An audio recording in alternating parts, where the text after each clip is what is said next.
உறவுகள் அனைவருக்கும் எங்களுடைய அன்பான வணக்கம். முள்ளிவாய்க்கால் நினைவேந்தல் 2016 என்கிற மகுடத்தில் இன்றைய பொழுதில் உங்கள் அனைவரையும் நாங்கள் சந்திக்கிறோம். 7 ஆண்டுகள் கொடுமைகள் நடந்து இப்போது ஆகிறது.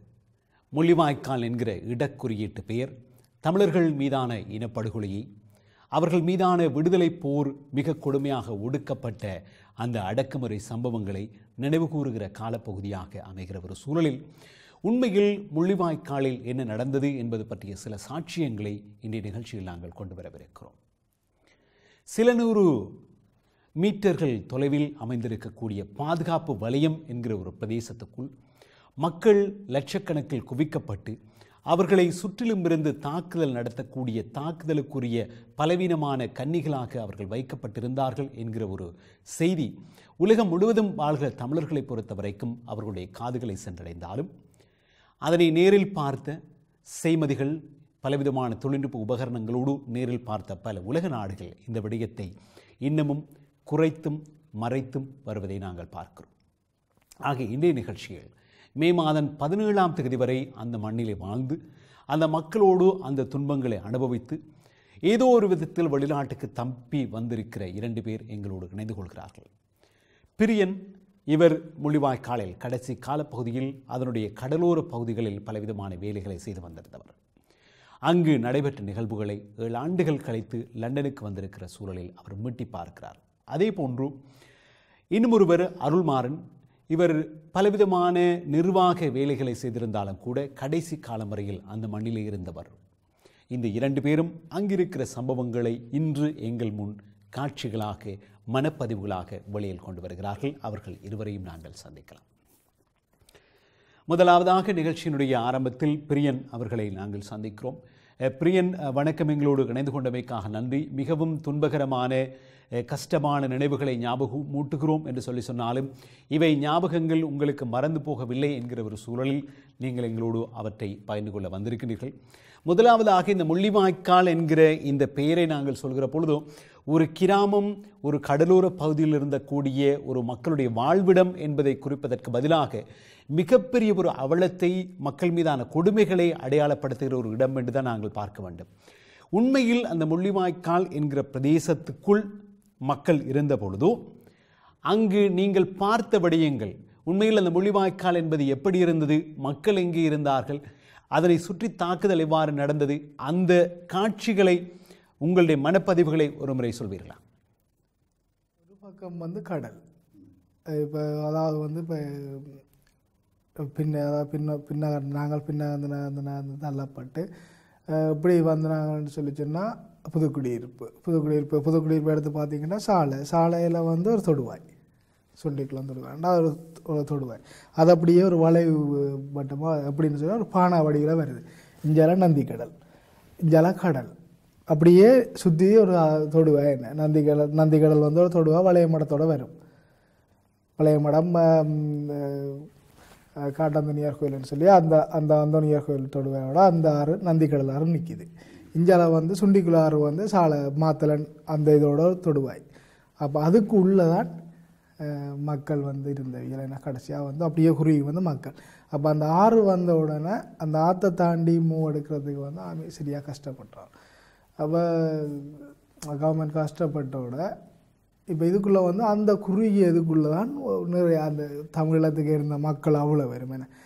மன்னார், வடமராட்சி கிழக்கு, இஞ்சால முல்லைத்தீவு, முள்ளியவளா, புதுக்குடியிருப்புன்னு சொல்லி ஒட்டுச்சிட்டான், ஓமந்தைக்கு இஞ்சால இருந்த மக்கள், கிளிநொச்சியில் இருந்த மக்கள் அவ்வளோ பேரும் ஒண்டா இருந்த கடைசியாக தஞ்சம் பூந்த இடம்னு சொல்லி சொன்னால் அந்த சாலை மாத்தலன், வளையன் மடம், பொக்கனை, முள்ளிவாய்க்கால், அந்த இவ்வளோ இந்த குறிப்பிட்ட ஒரு கிராமத்துக்குள்ளான் இவ்வளோ மக்களும் அடைக்கலம் இருந்தது. இதைத்தான் பாதுகாப்பு வலயம் என்று சொல்லி அறிவிக்கப்பட்டது. பாதுகாப்பு வலயம் என்று சொல்லி அறிவிக்கப்பட்டுட்டு இந்த பாதுகாப்பு வலயத்துக்குள்ளே செல்லடிக்கிறதா இருக்குது. குறிப்பிட்ட ஒரு குறிப்பிட்ட எண்ணி பார்க்கக்கூடிய ஒரு கிராமம்.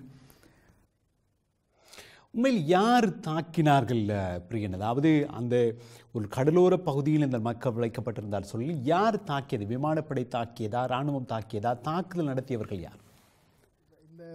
இந்த எப்படின்னு சொல்லிச்சுன்னா மும்முனை தாக்குதல். அதாவது நேவியும் கடலால் தாக்குதல் செய்து கொண்டிருந்தது. இந்தியால தரையில் இருந்தும் தரப்பட இராணுவம் செல் தாக்குதல் அதை இப்போ நேவி அடிக்கிறேன்னு சொல்லி சொன்னால் தெரியும் 23-25 மில்லிமீட்டர்னு சொல்லி கே வெப்பன்ஸ். அந்த வெப்பன்ஸ் தான் அவியல் அடிக்கக்கூடியன்னு வரும். அது வரைக்குள்ளே அந்த செல் பட்டு வெடிக்கிறது இல்லை. அது ரேஞ்ச் முடிஞ்ச உடனே அது வெடிக்கும். நேவி அடிக்கிற செல்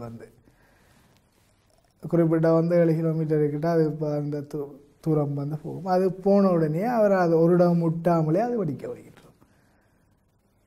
அப்போ அது எங்கே அது இப்போ விழுற அதுக்கு தெரியுமோ, இப்போ நான் இவரைத்தான் தாக்க வரேன்னு தெரியுமோ, விடுதலை புலியை தான் தாக்க வரேன். அங்கே இருந்த முழுக்க மக்கள். அப்போ அந்த செல்லுக்கு பேர் எழுதியா அடிக்கணும், நீ போய் தமிழில் விடுதலை புலி போராளி தான் தாக்கணுமான்னு சொல்லி இல்லை. அது கண் தெரியாது. அது படிக்கக்குள்ளே படுறாங்களுக்கு பட்டு. அப்போ அங்கே நேவின்ற செல் அந்த செல்லுக்கு மக்கள் பாதுகாக்கணும். அது இப்போ பங்கருக்கு இருக்கணும். இந்தியாவில் ஐவியல் அடிப்பி நம்ம மிலிட்ரி அடிச்சினோம்னு சொல்லிச்சுன்னா பல்வேறு தாக்குதல் வாரது அவங்க 18 படிப்பாங்க, 6 படிப்பாங்க, 40 எத்தனை செல் வருதுன்றே தெரியாது. அது விழுந்தாலே எங்கே நிற்கிறோம் எப்படி நிற்கிறோம்ன்றே தெரியாது. மிலிட்ரிக்குள்ளே நின்றா சவ்வே வெடிச்சிருமே அந்த செல் விழுற இடத்துல. அப்போ அதையும் பார்க்கணும். கொத்துக்குண்டுன்னு சொல்லிக்க கொத்துக்குண்டு சும்மா ஒரு இடத்துல வெடிக்கிறது கொத்துக்குண்டு இல்லை. அது அப்படியே பரவலாக ஒரு செட்டை வடிவத்தில் வரும், அப்படியே விழுந்து வெடிச்சுன்னு போகும். அப்போ அந்த செல்லுக்கு முகம் கொடுக்குறதா ஆட்லரின்னு சொல்லி அது வெடித்தாலே உங்களுக்கு தெரியும். அப்போ அந்த என்ன நடந்ததுன்னு சொல்லி சொன்னால் அந்த குறிப்பிட்ட இதுக்குள்ளே முழு செல்லுன்ற ரேஞ்சும் அந்த பாதுகாப்பு வளையத்துக்கு அம்பளவணும். முழு செல்லுமே அந்த எல்லாம் ரேஞ்சுக்குள்ளே வந்துட்டுது. என்ன ஆமி இருக்கிற அந்த 6ன்னு சொல்லிக்க 6 நீளப்பொருளை பார்க்கக்குள்ள ஒரு 1 கிலோமீட்டர் 1.5 கிலோமீட்டர் தான் இந்த நீளப்பார்வை இருக்குது. இந்த 1 கிலோ 1.5 கிலோமீட்டருக்குள்ளே சகல செல்லுமே ரேஞ்சுக்குள்ளே வந்துடும். ஏன்னா இந்த கரையில் இந்த கரையெல்லாம் நாங்கள் பார்க்க உண்மையில் சொல்ல போனால் நாங்கள் அப்படி இப்படி நின்று ஓட்டு அங்கே இங்கே நின்று சும்மா இயக்கம் அங்கே அலைஞ்செல்லாம் தெரிஞ்சதே தவிர இயக்கம் பொசிஷனை போட்டு அடிக்கிற அளவுக்கு இல்லை. அவர் எங்கேயும் எடுக்கிறான்னு சொல்லி சொன்னால் அந்த இடத்துக்கு பக்கத்து ஆக்களை கொண்டு விட்டு அடிக்கிறது தான். இதுதான் அங்கே நடந்தது. என்னடா குறிப்பிட்ட ஒரு இடம் இதுக்குள்ளே நின்று யாருக்கு தாக்குதல் செய்கிறது? இதுதான் உண்மை. ஏன்டா எல்லா ரேஞ்சும் வரைக்குள்ளே எல்லா விமானப்படம் கிபீர் வருதுன்றாலே பாதி உயிர் போயிது வேறு. அப்போ அப்படி நிறைய இது எங்களுக்கு நடந்த சம்பவங்களை நாங்கள் அந்த வெகுளித்தனமாக சொல்ல முடியுமே தவிர உணர்வுபூர்வமாக சொல்கிறன்றது எல்லாம் மறைஞ்சு போயிட்டு என்னச்சுன்னா மக்களும் எல்லாம் அதை மறந்து கொண்டு போயிடும். இந்த சம்பவங்கள் இப்போ நாங்கள் நேரடியாக இப்போ தனியாக நாங்கள் படுக்கைக்குள்ளே அதில் பற்றி சிந்திக்கைக்குள்ளே தான் இவ்வளத்துக்குள்ளேருந்து தப்பி வந்துட்டோமே என்ற ஒரு துயரம் வேறு. அப்புறம் நாங்கள் இங்கே இருந்து எவ்வளோ கஷ்டங்களேன்னு அதெல்லாம் சொல்ல வார்த்தைகளால் சொல்லி யாரும் உணர போகிறதும் இல்லை. இது கவர்மெண்ட்டுக்கு தெரியாமலும் இல்லை. கவர்மெண்ட்டுக்கு தெரியும். இப்போ கண்டிப்பாக இப்போ கவர்மெண்ட் அண்டைக்குள்ளே கவர்மெண்ட் பல வழிகளால் சிந்திச்சு தான் ஒரு செயலை செய்யணும். இப்போ நீங்கள் சொல்கிற இந்த விஷயங்கள் உண்மையில் ஒரு மிகவும் சிக்கல் மிகுந்தவை என்பது எங்களுக்கு தெரிகிறது. பிரியன், இப்போதும் நீங்கள் இவ்வாறு சொன்னாலும் அரசாங்கத்தை பொறுத்த வரைக்கும், அரசாங்க படைகளை பொறுத்த வரைக்கும் தாங்கள் பொதுமக்களை தாக்கவில்லை என்றும் மிக தெளிவாக குறிவைத்து விடுதலை புலிகளை நோக்கித்தான் தாக்குதல் நடத்தியதாகவும், அவர்கள் ஆயுதங்களை நிலை வைத்திருந்த அந்த இடங்களை குறிவைத்து மிக திட்டவட்டமான தாக்குதலை நடத்தியதாகவும் தான் அரசாங்கம் சொல்கிறது. பொதுமக்களை தாக்கவில்லை என்று சொல்கிறது. ஆனால் பொதுமக்களை தாக்கினார்கள் என்று நீங்கள் கூறுவதற்கு என்ன காரணம்? அவர்கள் அவ்வாறு சொல்கிற பொழுது என்ன அடிப்படையில் இல்லை அவர்கள் பொதுமக்களை தெரிந்து கொண்டுதான் தாக்கினார்கள் என்று எப்படி நீங்கள் சொல்வீர்கள்? இப்போ ஒரு தாக்குதல் அண்டைக்குள்ளே நான் இப்போ நான் சாதாரணமான ஒரு மக்கள் மத்தியில் இருந்து பார்க்கக்குள்ளே அரசாங்கம் ஒரு பொய்யை சொன்னால் நாங்கள் கண்டிப்பாக ஏற்றுக்கொள்ளலாம். இப்போ இதே இப்போ ஐநாவோ சரி அரசாங்கமோ சரி இந்த கதைக்குள்ள இது வந்து நாங்கள் இப்போ ஒரு 5 வயசு 10 வயசுக்கு உட்பட்ட பிள்ளைகளை கூப்பிட்டு வச்சு அதுவும் கடைசியாக முள்ளிவாய்க்காலில் இருந்த பிள்ளைகளை கூப்பிட்டு வச்சு சொல்ல இல்லாது நாங்கள் விடுதலை புலிகளை இலக்கு வச்சு தான் தாக்குதல் செய்தாங்கன்னு சொல்லி ஏனென்று சொல்லிச்சுன்னா அந்த 10 வயசு 5 வயசு பிள்ளைக்கு மேலே தெரியும் எங்களுக்கு தான் ஆமிக்காரன் அடிக்கிறான்னு சொல்லி யார் அடிக்கிறான்னா ஆமிக்காரன் அடிக்கிறான் என்று சொல்லி அந்த பிள்ளை சொல்லும் இது வந்து இப்போ தமிழத்தில் இல்லாமல் கொழும்பு வவுனியா யாழ்ப்பாணத்தில் இருந்த மக்கள் யாழ்ப்பாண மக்கள் பிள்ளைகளுக்கு கொஞ்சம் ஓரளவு தெரியும் என்னென்னு சொன்னால் அது என்ன வேலைன்னு சொல்லி கேட்குறத விட எங்கே செல்லடிச்சேன்னு கேட்குறது தான் கூட இன்றைக்கு எத்தனை வருஷத்தது இன்றைக்கு அதுகளுக்கு கொஞ்சம் இப்போ இந்த ஒரு கவர்மெண்ட் வந்து சொன்னால் பார்க்க போய்க்குள்ள ஒரு அரசாங்கம் வந்து ஒரு செயலை செய்யுதுன்றைக்குள்ளே யோசிக்கிறோம் நாங்கள் இப்போ இத்தனை குடும்பம் வன்னி மாவட்டத்துக்குள்ளே வந்து இத்தனை குடும்பம் இருக்குது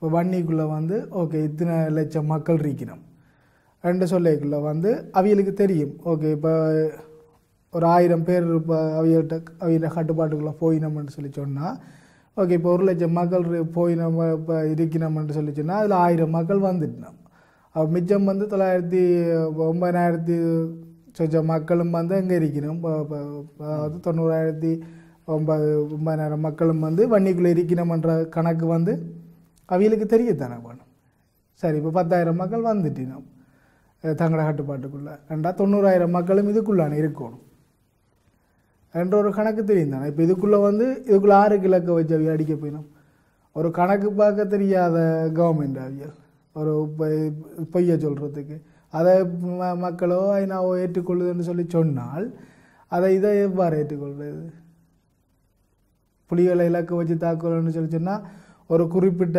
இதுக்குள்ளே வந்து புலிகளை இந்த இதை வச்சு இலக்கு வச்சு தாக்க போயிடும் இப்போ ஒரு இடத்துல புலிகள் வந்து வெட்டையில் சோத்துக்கு லைனில் நிற்கணுமோ விடுதலை புலிகளை இலக்கு வைக்கிறோம்னா சோத்துக்கு லைனில் நிற்கிற விடுதலை புலிகளே போய் சோத்துக்கு லைனில் நிற்கிறோம் ஸோ அதாவது கடைசியாக கஞ்சி கொடுத்தவங்க அப்போ அந்த கஞ்சி கொடுக்கக்குள்ளெல்லாம் போய் நின்றது முழுக்க அப்பா சின்ன பிள்ளைகள் பொதுமக்கள் என்ன கஷ்டப்பட்ட மக்கள்லாம் அந்த இடத்துல போய் லைனில் போய் கஞ்சிக்கு நின்று உண்மையிலேயே சில மக்களுக்கு வந்து சமைச்சு சாப்பிடக்கூடிய வசதிகள் அதுக்குள்ளே வசதி இல்லை பட் அந்த கஞ்சியை காய்ச்சி குடித்தாலும் அந்த வீட்டிலேருந்து சாப்பிட சில பேருக்கு அதுவும் இல்லை என்ன அப்போ அந்த லைனுக்கு போனது முழுக்க போராளிகளோ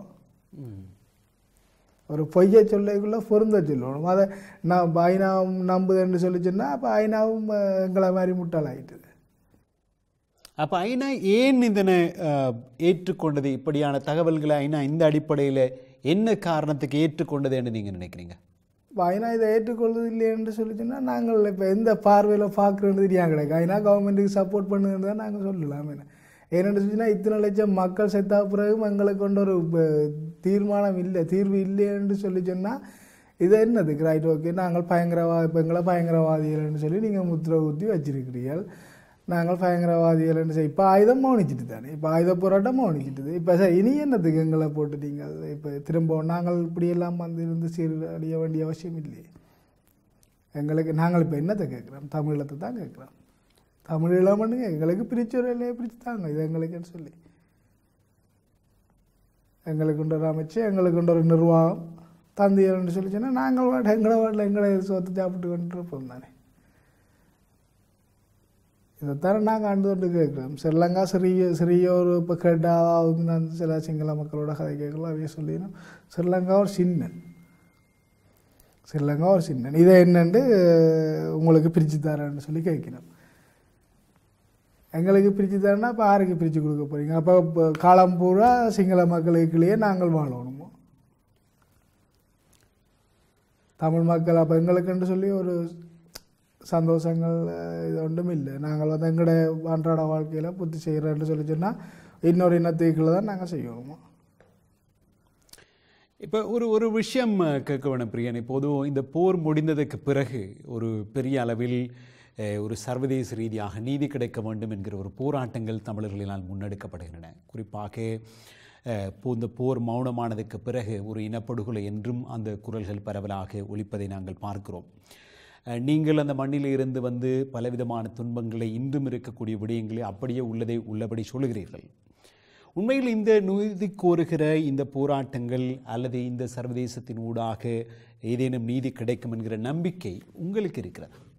தலைவர்கிட்ட சிந்தனையும் வந்து அதுதான் என்னென்று சொல்லி தலைவர் வந்து கடைசியாக அந்த உரையிலையும் வந்து அவர் சொன்னார் அப்படின்னு சொல்லிச்சுன்னா, நான் எங்களோட போராட்டம் நிறைவடைந்தாலும் புலம்பெயர் தமிழ் மக்கள் அரசியல் ரீதியாகத்தான் இந்த தீர்வு கிடைக்கும்னு சொல்லி தலைவருக்கு ஏற்கனவே அந்த யுத்தம் மௌனம் சாதிக்க போகின்றது தலைவருக்கு தெரியும். என்னென்னு அவர் 37 வருஷம் போராட்டத்தை நடத்தினவர். நான் பிறக்கிறதுக்கு முன்னமே ஆரம்பித்த போராட்டம் அது. நாங்கள் வளர்ந்து வந்து வரைக்குள்ளான் என்னத்துக்காக போராட்டம் ஆரம்பித்தேன்றதுன்ற இது எங்களுக்கு தெரியும்.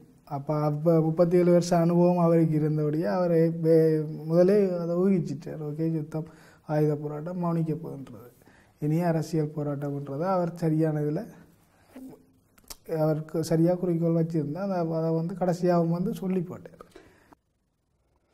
இப்போ இந்த அரசியல் போராட்டம், நீங்கள் குறிப்பிடுகிற இந்த அரசியல் போராட்டம் ஆரம்பமாகி விட்டது, ஆயுதம் தவிர்த்து இந்த ஒரு அரசியல் போராட்டம் ஆரம்பமாகி விட்டது என்று நீங்கள் நினைக்கிறீங்களா? இப்போ போராட்டம் வந்து இப்போ புலம்பெயர் மக்கள்ன்ற மத்தியில் வந்து 170% மக்கள் மத்தியில் வந்து அந்த இது வந்து சரியாக, அதாவது தலைவர்ன்ற வார்த்தை அவற்றை சிந்தனை எல்லாமே வந்து 70% மக்கள் மத்தியில் வந்து இப்போ இருக்குது. ஆனால் அந்த மிச்சம் 30% மக்களும் வந்து மாறும். இப்போ இங்கே இப்போ வந்து இப்போ லண்டன் எடுத்து பார்க்க, லண்டனில் பல அமைப்புகள் இருக்குது. இந்த பல அமைப்பும் வந்து ஒரே ஒரு கொள்கையை வச்சுருக்கணும், தமிழீழம்ன்றதை. இதுதான் உண்மை. இப்போ இப்போ தமிழீழம்ன்ற ஒரு குறிக்கோளை வச்சுக்கொண்டு பொய்யான பரப்புரைகளை செய்கிறதும் பொய்யான செயற்பாடுகளை செய்கிறதும் இதுகள் வந்து யாருக்காக செய்யணும்ன்ற தெரியலை. எல்லா அமைப்பும் வந்து யாருக்காக, தமிழ் மக்கள்ன்ற ஒரு பேரை வச்சு தானே செய்யணும். இதுக்குள்ளே வந்து இப்போ இப்படி பிளவுபட்டிருக்கிற அமைப்புகளும் பிளவுபட்டிருக்கிற இயங்குகிற அதிகாரிகளும் என்றைக்கு ஒன்று சேரினமோ அன்றைக்கு வந்து ஒரு அதாவது அடம்பங்குடியும் திரண்டால் எடுக்குமென்ற மாதிரி அந்த எல்லாம் வந்து ஒரே இதாக திரளணும். அன்றைக்கு வந்து ஒரே இடத்துல இருந்து கை ஏற்றுறோமோ அந்த இடம்தான் வெல்லும். பலதரப்பட்ட இடங்கள்ல இருந்தோண்டு நாங்கள் பலதரப்பட்ட வதந்திகளை மக்களுக்கு செலுத்தினால் அது கண்டிப்பாக அது எங்களுக்கு வந்து வெற்றியை தராது. இப்போ நடக்கிறது அதுதான். இப்போ யார் செய்கிறது, எவர் செய்கிறது, தலைமை இருக்கைக்குள்ள தலைமை என்ற வார்த்தைகளை கேட்டு செய்தவியல்.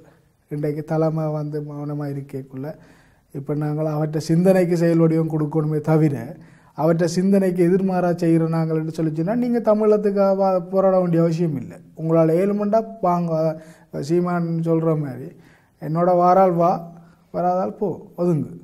உனக்கு தமிழம் எடுக்கணுமென்ற ஆசை இருந்தால் ஒன்றிணைச்சு போங்க. ஆரண்டாலும் ஒருங்கிணைஞ்சு வாங்க. ஒரு இடத்துல எங்கேன்றாலும் அங்கே தலைமைச் செயலம் ஒன்று இருக்கும். நாங்கள் பேத்தின எவ்வளோ பிரிவுகளை கொண்டு தலைவர் 37 வருஷம் நடத்தினவர். அந்த ஆளால் செய்ததே இப்போ உங்களால் செய்யலாம். அந்த ஆள் எவ்வளவோ எதிர்ப்புகளை வச்சு கொண்டு செய்தவர். இன்றைக்கு அந்த எவ்வளோ கனவுகளோட உங்களை விட்டுட்டு போனது. நீங்கள் இன்றைக்கு அந்த பேரையே கேவலப்படுத்தி கொண்டு இருக்கிறீங்க. எவ்வளோ உங்களை கண்ட ஒரு பேர்களை உருவாக்கி கொண்டு நான் அதை செய்கிறேன், நீ இதை செய்கிறேன்னு சொல்லி மாவீரட்ட பேரை வச்சுக்கொண்டு அவ்வளோத்தை செய்கிறீங்க நீங்கள். சரி, இறுதியாக ஒரு விடயம் கேட்க வேண்டும் பிரியன். வெளிநாடுகளில் இப்படி சில சங்கடங்கள் குளறுபடிகள் இருக்கத்தான் செய்கின்றன. ஆனால் உள்ளூரில் அப்படியான நிலை இல்லை இல்லையா? இலங்கை தீவுக்குள் தமிழ் இல்லத்துக்குள் இருக்கக்கூடிய மக்களை பொறுத்த வரைக்கும் அவர்களுடைய உணர்வு நிலை வித்தியாசமானது இல்லையா? அங்கே இருந்து வந்தேன். நான் பிறந்து வளர இல்லை. அவியல்ன்ற உணர்வு வந்து இப்போ எப்படி இருக்குன்னு சொல்லிச்சுன்னா, இப்போ அவியல் வந்து இருக்கிற ஒரு சிறையில் எங்களுக்கு வந்து தமிழம் கிடைக்கல. நாங்கள் வந்து ஒரு இப்போ எப்படி இப்போ ஒரு வீட்டுக்குள்ளே அடைஞ்சி வச்சுருக்கோண்டா ஹவுஸ் அரெஸ்ட் அப்படின்வாங்க, ஜெயிலில் கொண்டு போட ஜெயிலுன்னுவாங்க. இப்போ எங்களுக்கு வந்து இப்போ எங்களுக்கு கிடைச்சிருக்கிற சுதந்திரம் வந்து எப்படியான சுதந்திரம்னு சொல்லிச்சுன்னா, அதாவது தமிழம்னு சொல்லாத ஒரு சிறை. இப்போ அங்கே இருக்கிற மக்கள் வந்து என்னத்தால் வந்து இப்போ அதாவது வந்து அங்கே இருக்கிற மக்கள் வந்து இப்போ ஒரு குடும்பம் வந்து ஒரு குடும்பத்தில் ஒரு ஆள் வெளிநாட்டில் இருக்கிறேன்னு சொல்லிச்சுன்னா அந்த குடும்பம் வந்து ஏதோ சாப்பிடுது. இது வந்து உழைச்சி சாப்பிட்ற குடும்பம்னு சொல்லி நீங்கள் யாரை சொல்ல போகிறீங்க? என்ன தொழில் இப்போ அங்கே இருக்குது தமிழீழத்தில்? எல்லா தொழிலையும் முன்முறமாக நிற்கிறது ஆறாக்கள், சிங்கள மக்கள், முஸ்லீம் மக்கள். இந்த 2 மக்களும் தான் நீடிக்கும். அப்படி போனால் கூட தமிழ் மக்கள் அப்படி போனால் கூட கூலிக்கு அந்த மேசன் வேலை விவசாயம்னா விவசாயத்தையும் வந்து பலதரப்பட்ட மக்கள் வந்து செய்து கொண்டிருக்கிற சிங்கள மக்கள் முஸ்லீம் மக்கள்லாம் அதை தச்சு வேலி எடுத்து பார்த்தா முஸ்லீம் மக்கள் செய்யணும். கடத்தொழில் எடுத்து பார்த்தீங்கன்னா சிங்கள மக்கள் வந்து பலிச்சல்லி கொண்டு போயிடும். இதுக்குள்ளே தமிழ் மக்கள் வாழுது தமிழ் மக்களுக்கு சுதந்திரம் கொடுத்துருக்கீங்கன்னா என்ன சுதந்திரத்தை நீங்கள் கொடுத்துருக்கீங்க? என்ன சுதந்திரத்தை கொடுத்துருக்கிறீங்க? தமிழ் மக்களுக்கு சுதந்திரம் கிடைச்சிருக்கு, வாங்க எல்லோரும் வாங்கோண்டா. அங்கே என்ன சுதந்திரம் கிடைச்சிருக்கு? அங்கே சுதந்திரம் கிடைச்சா நாங்கள் இதுக்கு இங்கே வரோம். இப்போலாம் எங்களுக்கு புனர்வாழ்வு அளிக்கிறீங்க, புனர்வாழ்வை அழிச்சு போட்டு திருப்பி வந்து பிடிக்கிறீங்க, விடுறீங்க, திருப்பி பிடிக்கிறீங்க. இதுக்கு பிறகு சுதந்திரம் கொடுத்துருக்கேன் என்ன சுதந்திரம் கொடுத்துருக்கீங்க? ஒரு மனுஷன் சுதந்திரம் என்ன? இதான் சுதந்திரம். தொழில் வளம் இல்லை, நிம்மதியான வாழ்க்கை இல்லைன்னா இது என்ன சுதந்திரம்? அதான் நாங்கள் தமிழ் மக்கள் அடிப்படையில் எடுத்து பார்க்க போய்க்குள்ள சின்ன ஒரு வசனம், அது அடிக்கடி ஒரு தளபதிகள் மாறும், என்னோட தளபதிகள் சொல்கிற ஒரே ஒரு வசனம், ஒரு நாடு சுதந்திரம் பெறணும்னா அந்த நாட்டில் மக்களையும் இழக்கணும், அதில் சுதந்திரத்தையும் இழக்கணும், சந்தோஷமான வாழ்க்கையில் எல்லாத்தையும் இழந்து சில உயிர்களை இழந்தால் தான் அந்த நாடு சுதந்திரம் அடையும். ஆனால் நாங்கள் இப்போ எல்லாத்தையுமே இழந்துட்டோம். இழந்தவங்களுக்கு சுதந்திரம் கிடைக்கணுன்னா என்ன காரணம்? என்னடா எங்களுக்கு எல்லா பக்கத்தாலையுமே எதிர்ப்பு இருக்குது. இப்போ எங்களுக்கு கடைசியாக எங்களுக்கு எதிராக எதிர்ப்பாகவே எங்களோட மக்களை திரண்டு கொண்டு வருகிறோம். எங்களுக்கு அந்த சுதந்திரம் கிடைக்கக்கூடாதுன்னா எங்களோட மக்களை திரளினோம். அதான் உண்மை. எல்லாரும் கொண்டு ஒரு இடத்துக்கு வரணும். என்ன அங்கே இருந்து கொண்டு கையை ஏற்றி இங்கே இருந்து கையை ஏற்றுறது, இது வீட்டுக்கு இருந்து கையை ஏற்றுற மாதிரி. ஒரு இடத்துல வந்து வெட்டையில் 2 கையை ஏற்றினா தான் அந்த ஒரு பெரிய ஒரு சத்தத்தோடு அது வடிக்கும். என்ன மக்கள் புரட்சி அதுதான். இது மக்கள் புரட்சி மாதிரி இல்லை. இது ஏதோ எங்களோட குடும்ப பிரச்சனை நடக்கிற மாதிரி வட்டியை கட்டி கொண்டு சண்டைக்கு வேலி மட்டையை தூக்கிண்டு ஓடுற மாதிரி கிடக்கு. சரி, நன்றி பிரியன். எங்களோடு இணைந்து கொண்டு உங்களுடைய உணர்வுகளை பதிவு செய்திருக்கிறீர்கள். நாளைய பொழுது நாங்கள் விரிவாக பேசலாம். இதில் பல தளங்கள் பல பரிமாணங்கள் இருக்கின்றன. இது இயக்கங்கள், உணர்வு சார் விடயங்கள், அரசியல் பார்வைகள், இப்படி பல விடயங்கள் இந்த மொழிவாய்க்கால் என்று குறிப்பிடப்படுகிற இந்த இடப்பெயரால் வருகிற இந்த அடையாளம் சுட்டுகின்ற விடயங்கள். இன்னும் ஒரு பரிமாணம் நாங்கள் நிகழ்ச்சியில் பார்க்கவிருக்கிறோம். இப்போது பிரியன் சொன்னதிலிருந்து விட்டு செல்கிற அல்லது அதிலிருந்து தொட்டு அடுத்த கட்டத்துக்கு நகர்கிற பரிமாணம் என்று நாங்கள் அதனை நினைக்கிறோம். அருள்மாறன் எங்களோடு இணைந்து கொள்ளவிருக்கிறார். இறுதி காலம் வரையில் அந்த மண்ணில் நின்றவர், அந்த மண்ணினுடைய பொருளாதார வரையிலும் பல விடயங்களை பேச வல்லவர். முக்கியமான சில அம்சங்களை பேசவிருக்கிறோம். பிரியனுக்கும் நன்றி கூறி நேர்கள் உங்களிடம் சின்னதாக நாங்கள் விடைபெற்று செல்கிற நேரம் இடைவேளை முடிய மீண்டும் இந்த உரையாடல் அருள்மாறன் அவர்களோடு தொடரும். காத்திருங்கள்.